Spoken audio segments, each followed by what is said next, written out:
We get into you listening to this story, I want to explain something to you very strange that happened. Whenever I had bought the property out at Windy Hills, I'd had it for a few years, but I probably had the property about 4 to 5 years before I even started building the cabin. About 4 years. And we'd go out there on the weekends before we built the cabin and we'd camp out. Even my parents had transformed an old school bus into a camper, and they would go out there every now and then and camp for a week, 2 weeks at a time on my property. But before we built the cabin, I would go out there and me and my friends would take tents and we'd camp out there. Well, I started writing a book, and it was called The Wild Man of Windy Hills. Well, for 5 years I worked on that book, and after we got the cabin built, I would just leave it out there because I knew that we'd go out there on the weekends and I could work on it then. Well, right after I decided to sell the place and we went to clean it out, the story that I had written disappeared. The whole thing. 5 years worth of work, and it was just gone. There was no indication of any break-ins, no broken windows. I was the only one that had a lock to the key, or key to the lock. The lock had not been picked, the door had not been jammed. Nothing else in the cabin had been disturbed, touched, nothing. Just the story that I had written about Windy Hills had disappeared, just vanished. And my mom, she would read over the years what I had written. She couldn't wait for me to get the book finished. She wanted to read the whole thing. It never happened. The manuscript's never been seen again. I've never found out where it went.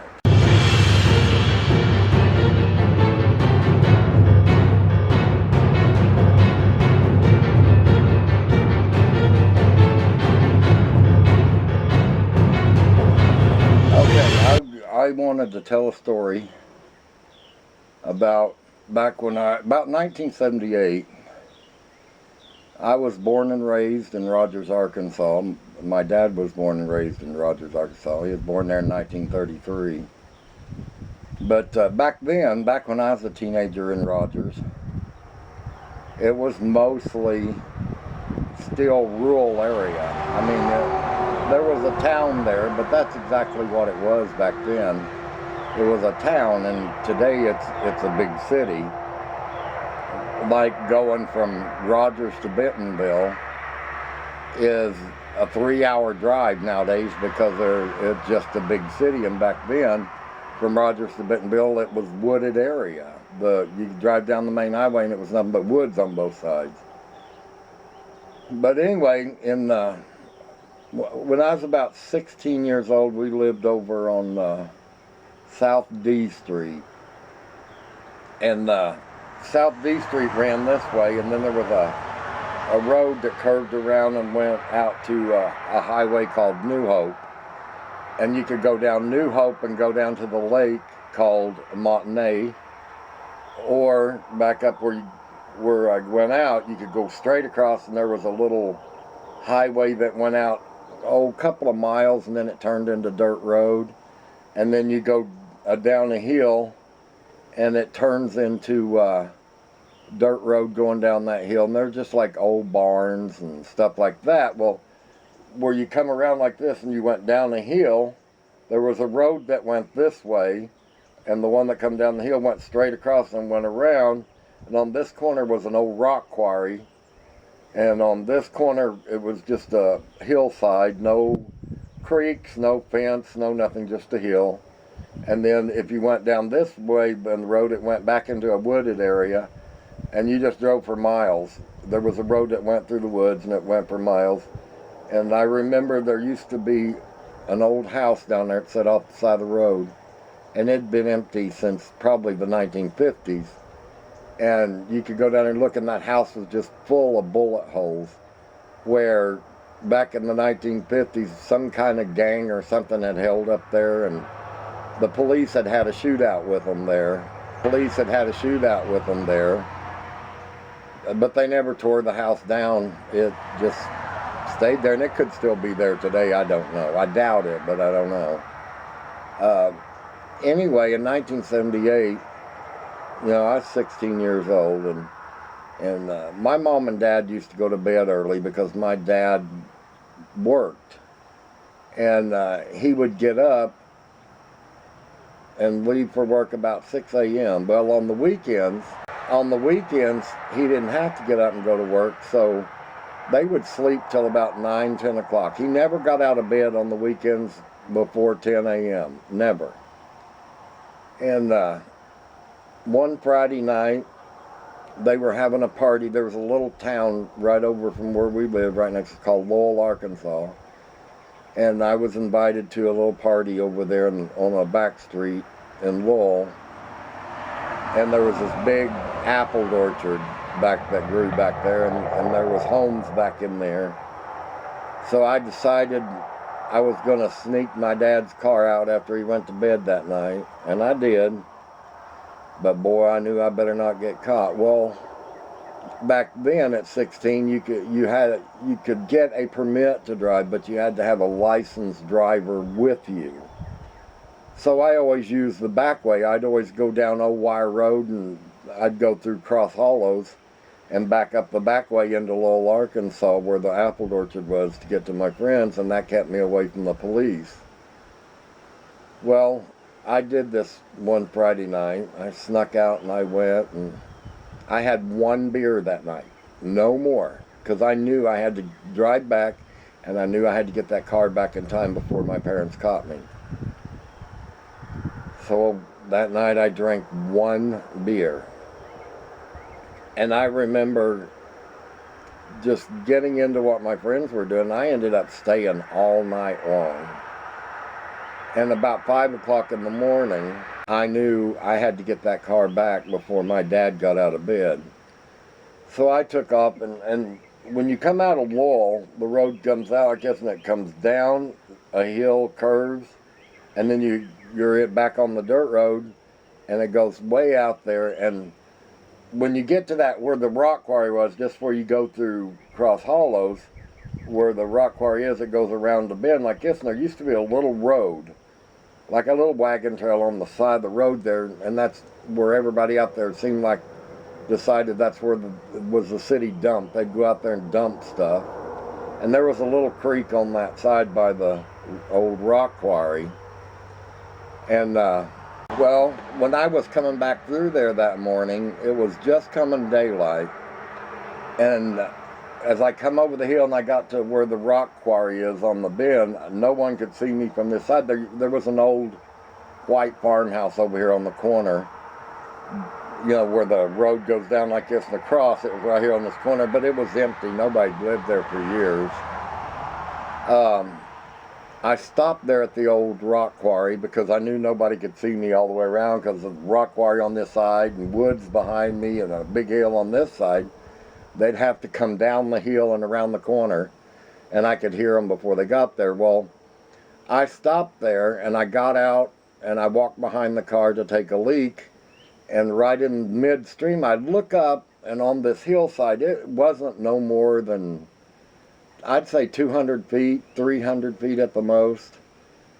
And I look up, and I see what I thought was a big old cow standing on that side of the hill. And I thought, well, that's kind of strange, because I couldn't see the cow's legs. So I just kind of marked it up as, because it was just coming daylight. So I remember as I was taking a leak, I was watching, and this thing started standing up. And I just thought how strange it was that there was a cow on that hill when there was no cattle around that area at that time, and it wouldn't be on the side of a steep hill, and it wouldn't be where there was no fence. And it wasn't brown, it wasn't black. I thought it was white, but it was more of a grayish, I'd say salt and pepper. It was just like a salt and pepper, like a black-haired man starting to go gray is how I would see it. But anyway, you know, and I didn't pay that much attention to it. And then I saw it move, and I just started watching it. And this thing, I swear on a stack of Bibles, that this thing started standing up, and I didn't think it was going to stop. I knew at that moment that it wasn't a cow, but it went every bit of, to me at that time, I guess it seemed like 8, 9 feet tall. I mean, this thing was huge. And it just kind of turned, and I remember looking right in the face of this thing, and it had hair around, kind of like in a circle around its face. I didn't see anything on its face, but its face just looked like real hard leather. And it had kind of a pug nose, and it just stared at me. And I'll never forget that thing standing up. And in my mind, it didn't seem like it was going to stop. And I knew at that minute it wasn't a cow, because a cow can't stand up on its back legs straight up. But anyway, to be God's honest, I didn't feel afraid. I didn't feel threatened. I didn't feel like I was in danger, but I did feel like I was in shock. And I did feel like if I stayed any longer, I was going to be in danger. And it started moving, not up the hill or down, it started moving kind of crossways of the hill. So I kind of go real slow around getting the car. And I get out there, and as I go around the corner like this, I saw it go down. And I come around the corner. Well, by the time I got up to where the roads cross, I look up, and there it is, standing right in the middle of the road, going, it would have been north. It would have been north at that time. It was just standing there in the road looking at me. And I remember stopping the car right in the middle of the cross. And I'm watching this thing, and it just starts walking towards my car. It wasn't running. It wasn't acting aggressive. It wasn't growling. Wasn't any of that. But it just started walking slowly to my car. And this thing looked like it could have been 300-400 yards away, and just in no time it was to my car. I mean, its steps, it would take every bit of 5-foot strides. And it was like, it was just there. And I remember it had gotten pretty close to the car, and I took off and I went up the hill and went around. There was an old barn there. And I remember parking by that barn and just watching out my back rear view wind mirror in the road and watching the woods around me. Never did see anything. So finally I knew I had to get out there and get home before my daddy woke up. So I got home, parked the car, snuck in, went to bed. And when I woke up, I remembered everything. I mean, it was just like it was so fresh on my mind. But I never told anybody, because at that point, I wasn't positive whether I had dreamt it or it was real. But I just didn't know if I dreamt it, because I thought I did for a little bit. But it was so plain and so clear. Well, you know, and I never told anybody because of that. I almost seemed like a nut. And then a few years later, you know, there's lakes in Rogers, there's lakes everywhere. There's Beaver Lake and Montanay and Lake at Atlanta and Highway 12 and Prairie Creek, and, you know, there's just lakes everywhere, and miles and miles and miles of wooded area and rock bluffs, and perfect place for Bigfoot to even live. And a few years later, we had all went camping one night, and I want to say it was at Montanay. I can't remember exactly what lake we were at, but I remember we all went to bed and went to sleep. And my dad was one of those all-night fishermen. He would put rods in the water, and he'd stay up all night watching them rods there. He loved catfishing. I remember at 3 a.m. my dad waking everybody up saying, "We got to get out of here. We got to get out of here." And all I can remember is, yeah, you guys have to remember, this was 40-some years ago.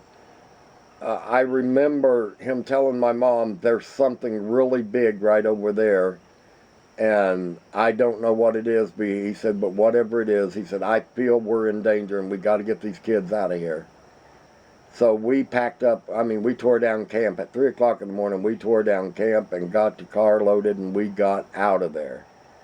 I have never in my life seen my dad so scared of anything. My dad was a country boy, fishing, hunting type person. And for something to scare him had to be pretty big and pretty scary.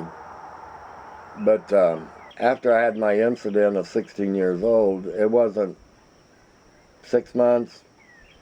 Reports of something being seen down through Rogers and all down through Cross Hollows started coming out. I still never told anybody. I won't ever forget what I saw that morning. And it doesn't bother me if people don't believe me, but I know I was 16 years old. I wasn't a child, so I know what I saw. And I know it wasn't a cow. Cows don't grow 8-9 feet tall. And it was between 1986 and 1989, somewhere in there. East of Rogers, they had this place called Piney Point. A lot of people called it Windy Hills. But once you went off the main highway, it was like 10-mile drive out there, and it was just woods and mountains and just miles and miles and miles of woods. And back then I bought 9 acres out there, and we built a summer cabin on a hillside out there. It was just somewhere for me and my friends to go, on the weekends, and that's the only time we went out there is on the weekends. But the cabin was built on a hillside, and I had the whole front of it done in glass so you could see the lake. And I'd bought 9 acres. And I got to know some of the people that lived out there. There's some people that lived out there year round. The houses wasn't close. The closest houses were 2 miles apart. And about 2 miles down from my cabin, there was this older lady. She's a big old gal. Mountain type woman. She'd lived out there for many years, and her name was Nadine. I can't remember what her last name was. Of course, I wouldn't say it if I did, but I remember her name was Nadine, and she drove this little old Jeep type thing, kind of like one of the little sidekicks. She had dogs, and she took those dogs with her everywhere she went. And I became friends with her through another friend of mine who knew her. And he had introduced us, and we kind of became friends just because we lived out there. And I went to her house one day, and it was a little house. Her living room was the size of my bedroom. And when you went out her back door, it was a big wooded area, and she just cleaned out in the wooded area and put up pens and stuff. That's where she kept her animals, chickens and stuff like that. And I remember her telling me, she said, something's always after my animals. She said, it's a guy, a man. She said, I've seen him a lot, but she said, this guy's like 7 feet tall. And she said, he's always out there after my animals. Of course, I didn't pay that much attention to her. I just thought it was a bear or something like that. It was in the middle of the woods, and there was hardly any homes or anything around out there. There's all far and few in between, and that's why I bought the property out there, so I could build a weekend cabin. Of course, I was a very young guy back then, and that was my dream, to have a weekend cabin where me and my friends could go to party. About a year later, after building the cabin, I sold the property because I didn't use it that much, and I was under land payments and tax payments and all of that, and I thought, I'm not using it. Well, I'd sold it, moved out, moved my stuff out, I guess I should say. And about a year later, people were asking me, did you hear? And I was like, what? What happened? And they said, your friend Nadine, they found her dead. She'd been missing for a week.